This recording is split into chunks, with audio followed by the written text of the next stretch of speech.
கர்த்தருடைய பரிசுத்த நாமத்திற்கு மகிமை உண்டாவதாக.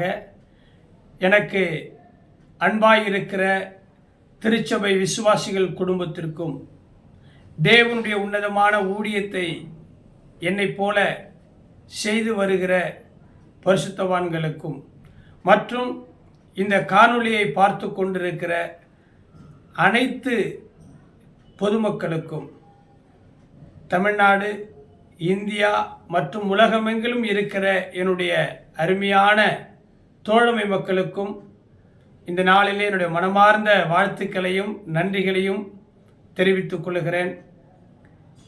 இன்றைக்கு சாம்பல் புதன், ஆஷ் வெட்னஸ்டே. கிறிஸ்துவ உலகில் இந்த நாளை மையமாக கொண்டு இயேசு கிறிஸ்து உயிர்த்தெழுந்த நாள் என்றும் அது ஈஸ்டர் என்றும் சொல்லப்படுகிற அந்த நாள் வரையிலும் திருச்சபையில் காலை, மதியம், மாலை, இரவில் சிறப்பு ஆராதனைகள், சிறப்பு உபவாசங்கள், அதிகாலை ஜெபங்கள், விசுவாசிகளுடைய வீடுகளில் வீட்டு கூட்டங்கள், அர்ப்பணிப்புகள், ஈகைகள், அநேகருக்கு நன்மை செய்கிற காரியங்கள் எல்லாம் தொடர்ந்து வருஷந்தோறும் கிறிஸ்துவர்களாகிய நாம் சபையில் செய்து கொண்டிருக்கிறோம். எங்களுடைய சபையிலையும் அப்படித்தான் கடந்த 33 ஆண்டுகளாக இப்படிப்பட்ட நாட்களை விசேஷித்த நாட்களாகவும் எடுத்துக்கொண்டு நாங்கள் தேவ சமூகத்திலே காத்திருக்கிறோம். இந்த 2025ஆம் ஆண்டு மார்ச் 5ஆம் தேதி ஆகிய இன்றிலிருந்து 40 நாள் நாங்கள் தேவ சமூகத்தில் அதிகாலையில் நாங்கள் ஜெபத்தில் தரித்திருக்க போகிறோம். இந்த நேரத்தில் ஒவ்வொரு நாளும் ஒரு 5-6 நிமிடங்கள் சில செய்திகளை இந்த காணொளி வழியாக உங்களுக்கு இந்த யூடியூப் மூலமாக, வாட்ஸ்அப் மூலமாக அறிவிக்க வேண்டும் என்று சொல்லி என் மனதிலே நான் நிர்ணயித்தபடி இன்றைக்கு நான் உங்களுக்காக ஜெபத்தோடு கூட இருக்கிறேன். இன்றைக்கு முதல் நாள் இந்த காணொளியை பார்க்கிற உலகத்தில் இருக்கிற பல்வேறு நாடுகளில், குறிப்பாக சவுத் கொரியா, மலேசியா, சிங்கப்பூர், நேபாளம், ஸ்ரீலங்கா, அந்தமான், தாய்லாந்து, இப்படி போன்ற இடங்களில் இருந்து பார்க்கிற என்னுடைய அன்பு சகோதர சகோதரிகளுக்கு ஆண்டவராகிய இயேசு நாமத்தினாலே நான் வாழ்த்துக்களை நான் தெரிவித்துக் கொள்கிறேன். இன்றைய தினத்தில் சிலுவையினுடைய உபதேசத்தை குறித்து நான் உங்களோடு கூட பேச போகிறேன். அப்போஸ்தலனாகிய பவுல் கொரிந்து பட்டணத்துக்கு எழுதுகிற பொழுது அவர் முதல் அதிகாரத்திலே 18வது வசனத்திலே அவர் சொல்லுகிறார், சிலுவை பற்றிய உபதேசம் கெட்டு போகிறவர்களுக்கு பைத்தியமாய் இருக்கிறது, ரட்சிக்கப்படுகிற நமக்கோ அது தேவ பலனாய் இருக்கிறது. அன்பானவர்களே, இன்றைக்கு சிலுவையை குறித்து பிரசங்கிப்பது குறைவாக இருக்கிறது. சிலுவை பிரசங்கம் என்று சொன்னால் ஏதோ இது போல ஒரு மரத்தினால் செய்யப்பட்ட 2 குச்சி, அது ஒரு சிலுவை, அதை குறித்து ஒரு பிரசங்கத்தை நாங்கள் செய்வது அல்ல.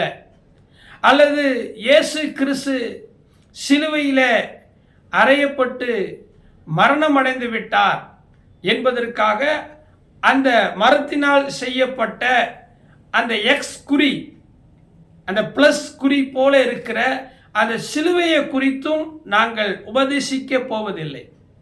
ஏன் என்று சொன்னால், சிலுவையாக இருக்கட்டும் அல்லது அதற்கு நிகராக வேறு எந்த ஒரு பொருளாக இருக்கட்டும், அது ஒன்றும் மேன்மையானது கிடையாது. அது ஒருத்தருக்கும் தேவ பலனை தராது. ஆனால் அந்த சிலுவையில் அறையப்பட்ட இயேசு கிறிஸ்துவையும் அவர் நமக்காகப்பட்ட பாடுகளை பற்றிய உபதேசத்தை சொல்லும் பொழுதுதான் அது ரட்சிக்கப்படுவதற்கு தேவபலனாய் இருக்கிறது. அதனால தான் பவுல் சொன்னார், சிலுவை பற்றிய உபதேசம், சிலுவை பற்றிய உபதேசம் கெட்டு போகிறவர்களுக்கு என்று அவர் ஆரம்பிக்கிறார். பிரியமானவர்களே, பைத்தியக்காரத்தனமாய் தோன்றுகிறவர்களுக்கு மத்தியிலே தேவ பலனாய் இருக்கிறதை கொண்டு போய் உபதேசிக்கும் போது அவர்களுக்கு அது ஏற்புடையதாக இருக்காது. ஆனால் உங்களுக்கு இன்றிலிருந்து 40 நாள் நாங்கள் கொடுக்கிற இந்த செய்தி ஒரு தேவ பலனாக இருக்கும். ஆம், ரட்சிப்பு என்பது ஒவ்வொரு நாளும் நமக்கு அவசியமாக இருக்கிறது. ரட்சிப்பு என்றால் காப்பாற்றப்படுகிறது என்று பொருளாக இருக்கிறது. ஆகவே உங்கள் வாழ்க்கையில் ஆண்டவராகிய இயேசு கிறிஸ்து ஒவ்வொரு நாளும் உங்களையும் உங்கள் குடும்பத்தையும் உங்கள் ஊழியத்தையும் நீங்கள் கையிட்டு செய்து வருகிற சகல காரியத்திலையும் ஆண்டவர் உங்களை காப்பாற்றி உங்களை ஆசீர்வதித்து உங்களை உயர்ந்த இடத்துல வைப்பார். சிலுவையினுடைய உபதேசத்தை நீங்கள் இன்று முதல் சொற்ப நிமிடத்தில் கேளுங்கள். ஆண்டவருடைய நாமத்தை மகிமைப்படுத்துங்கள். ஏனென்று சொன்னால் இந்த உலகத்தில் எத்தனையோ உபதேசியர்கள் இருக்கிறார்கள்.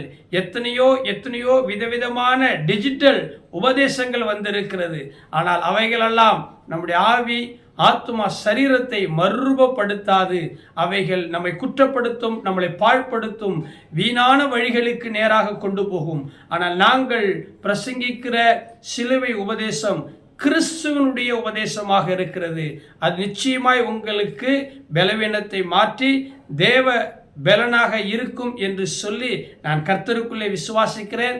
கர்த்தர் உங்களுக்காக யாவை செய்து முடிப்பார். God bless you.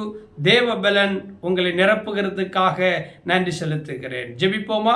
அன்பின் ஆண்டவரே, முதல் நாளில் இந்த செய்தியை கேட்கிறதான என் அன்பு சகோதர சகோதரிகளை, ஊழியர்களை, அநேக மக்களை ஆசீர்வதியும். சிலுவை பற்றிய உபதேசம் கெட்டுப்போகிறவர்களுக்கு பைத்தியக்காரத்தனமாக இருக்கிறது. ஆனால் இந்த காணொளியை காண்கிற ஒவ்வொருவருக்கும் தேவ பலனை தருவதாக இயேசுவின் நாமத்தினாலே ஜெபிக்கிறேன் நல்ல பிதாவே, ஆமென். நாளை மீண்டும் சந்திப்போம். சிலுவை உபதேசம் பலனாக இருப்பதா. God bless you.